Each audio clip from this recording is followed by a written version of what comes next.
আজ আমরা বেড়াতে এসেছি ফুলতলা উপজেলার বেজেরডাঙ্গা রেলওয়ে স্টেশনে।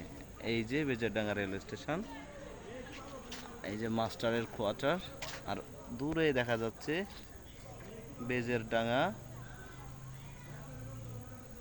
Railway station.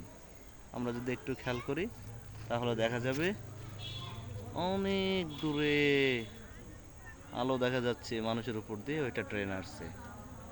লাইনম্যান বললেন খুব দ্রুত ট্রেন চলে আসবে, উনি ক্লিয়ারেন্স দেওয়ার জন্য চলে গেলেন। বলতে না বলতেই ট্রেন চলে এসেছে। ওকে, অনেক দ্রুত আসছে ট্রেন, লাইন্সম্যান পতাকা নাড়ছে। আসলে এটা একটা মাল গাড়ি, এই জন্য অনেক ধীরে ধীরে আসছে।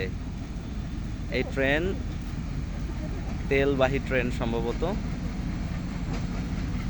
লাইন্সম্যান লাইন দিয়ে দিলেন, কোনো যাত্রী নেই, জাস্ট